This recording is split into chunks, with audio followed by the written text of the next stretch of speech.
जय जय श्री हरि भक्तों। आज हम सुनते हैं पाप मोचनी एकादशी की कथा। अर्जुन ने भगवान श्री कृष्ण से कहा कि हे मधुसूदन, आपने फाल्गुन मास के शुक्ल पक्ष की एकादशी अर्थात आमल की एकादशी के बारे में विस्तार पूर्वक बतलाया।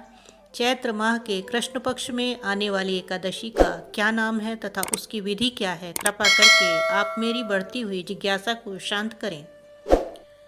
भगवान श्री कृष्ण ने कहा कि हे अर्जुन, चैत्र मास के कृष्ण पक्ष की एकादशी को पापमोचनी एकादशी के नाम से जाना जाता है। एक बार की बात है, पृथ्वीपति राजा मानधाता ने लोमश ऋषि से यही प्रश्न किया था जो तुमने मुझसे किया है। अतः जो कुछ भी ऋषि लोमश ने राजा मानधाता को बतलाया वही मैं तुमसे कह रहा हूँ। राजा मानधाता ने धर्म के गहत्तम रहस्यों के ज्ञाता महर्षि लोमश से पूछा कि ऋषि श्रेष्ठ, मनुष्य के पापों का मोचन किस प्रकार संभव है। कृपा कर कोई ऐसा सरल उपाय बताएं जिससे सभी को सहज ही पापों से छुटकारा मिल जाए। महर्षि लोमश ने कहा कि हे नृपति, चैत्र मास के कृष्ण पक्ष की एकादशी का नाम पापमोचनी एकादशी है। उसके व्रत के प्रभाव से मनुष्यों के अनेक पाप नष्ट हो जाते हैं। मैं तुम्हें इस व्रत की कथा सुनाता हूँ, ध्यानपूर्वक श्रवण करो। प्राचीन समय में चैत्ररथ नामक एक वन था। उसमें अप्सराएं किन्नरों के साथ विहार किया करती थीं। वहाँ सदैव वसंत का मौसम रहता था, अर्थात उस जगह सदा नाना प्रकार के पुष्प खिले रहते थे। कभी गंधर्व कन्याएं विहार किया करती थीं, कभी देवेंद्र अन्य देवताओं के साथ क्रीड़ा किया करते थे। उसी वन में मेधावी नाम के एक ऋषि भी तपस्या में लीन रहते थे। वे शिव भक्त थे। एक दिन मंजू घोषा नामक एक अप्सरा ने उनको मोहित कर उनकी निकटता का लाभ उठाने की चेष्टा की। इसलिए वह कुछ दूरी पर बैठ वीणा बजाकर मधुर स्वर में गाने लगी। उसी समय शिव भक्त महर्षि मेधावी को कामदेव भी जीतने का प्रयास करने लगे। कामदेव ने उस सुंदर अप्सरा के भ्रूह का धनुष बनाया, कटाक्ष को उसकी प्रत्यंचा बनाई और उसके नेत्रों को मंजू घोषा अप्सरा का सेनापति बनाया। इस तरह कामदेव अपने शत्रु भक्त को जीतने को तैयार हुआ। उस समय महर्षि मेधावी भी युवावस्था में थे और काफ़ी हष्टपुष्ट थे।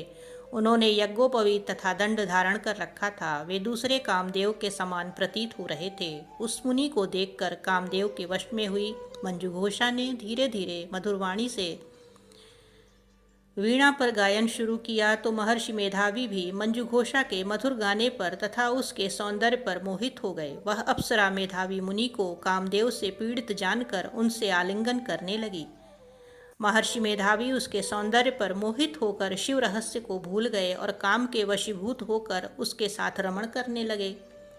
काम के वशीभूत होने के कारण मुनि को उस समय दिन रात का कुछ भी ज्ञान न रहा और काफ़ी समय तक वे रमण करते रहे। तदुपरांत मंजू घोषा उस मुनि से बोली कि हे ऋषिवर, अब मुझे बहुत समय हो गया है, अतः स्वर्ग जाने की आज्ञा दीजिए।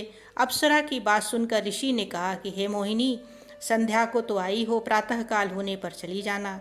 ऋषि के ऐसे वचनों को सुनकर अप्सरा उनके साथ रमण करने लगी। इसी प्रकार दोनों ने साथ साथ बहुत समय व्यतीत किया। मंजू घोषा ने एक दिन ऋषि से कहा कि हे विप्र, अब आप मुझे स्वर्ग जाने की आज्ञा दीजिए। मुनि ने इस बार भी यही कहा। रूप से अभी ज़्यादा समय व्यतीत नहीं हुआ है, कुछ समय और ठहरो। मुनि की बात सुन अप्सरा ने कहा कि हे ऋषिवर, आपकी रात तो बहुत लंबी है। आप स्वयं ही सोचिए कि मुझे आपके पास आए कितना समय हो गया। अब और ज़्यादा समय तक ठहरना क्या उचित है।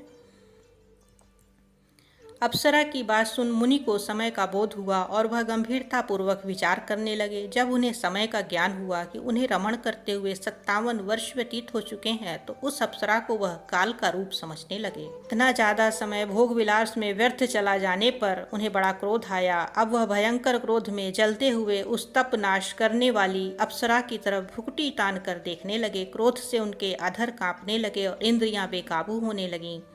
क्रोध से थरथराते स्वर में मुनि ने उस अप्सरा से कहा कि मेरे तप को नष्ट करने वाली दुष्टा, तू महापापिन और बहुत ही दुराचारणी है। तुझ पर धिक्कार है। अब तू मेरे शाप से पिशाचनी बन जा।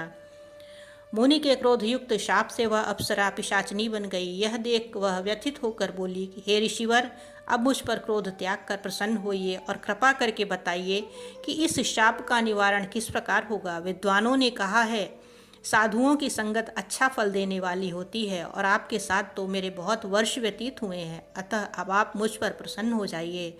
अन्यथा लोग कहेंगे कि एक पुण्य आत्मा के साथ रहने पर मंजू घोषा को पिशाचनी बनना पड़ा।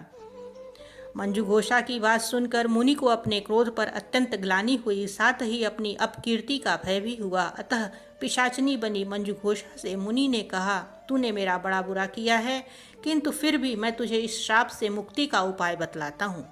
चैत्र मास के कृष्ण पक्ष की जो एकादशी है उसका नाम पापमोचनी है। उस एकादशी का उपवास करने से तेरी पिशाचनी की देह से मुक्ति हो जाएगी। ऐसा कहकर मुनि ने उसको व्रत का सब विधान समझा दिया। फिर अपने पापों को प्रायश्चित करने के लिए वे अपने पिता च्यवन ऋषि के पास गए। च्यवन ऋषि ने अपने पुत्र मेधावी को देखकर कहा कि हे पुत्र, ऐसा क्या किया है तूने कि तेरे सभी तप नष्ट हो गए हैं, जिससे तुम्हारा समस्त तेज मलिन हो गया है। मेधावी मुनि ने लज्जा से अपना सिर झुकाकर कहा, पिताश्री, मैंने एक अप्सरा से रमण करके बहुत बड़ा पाप किया है। इसी पाप के कारण संभवतः मेरा सारा तेज और मेरा तप नष्ट हो गया है। कृपा करके आप इस पाप से छूटने का उपाय बतलाइए। ऋषि ने कहा कि हे पुत्र, तुम चैत्र माह के कृष्ण पक्ष की पापमोचनी एकादशी का विधि तथा भक्तिपूर्वक उपवास करो।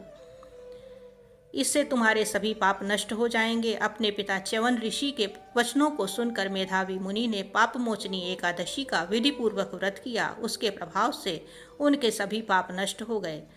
मंजू घोषा अप्सरा भी पापमोचनी एकादशी का उपवास करने से पिशाचनी की देह से छूट गई और पुनः अपना सुंदर रूप धारण कर स्वर्गलोक चली गई। लोमश मुनि ने कहा कि हे राजन, इस पापमोचनी एकादशी के प्रभाव से समस्त पाप नष्ट हो जाते हैं। इस एकादशी की कथा के श्रवण व पाठन से 1000 गोदान करने का फल प्राप्त होता है। इस उपवास के करने से ब्रह्म हत्या करने वाले, स्वर्ण चुराने वाले, मद्यपान करने वाले, अगम्यागमन करने वाले आदि भयंकर पाप भी नष्ट हो जाते हैं और अंत में स्वर्गलोक की प्राप्ति होती है। जय जय श्री हरि।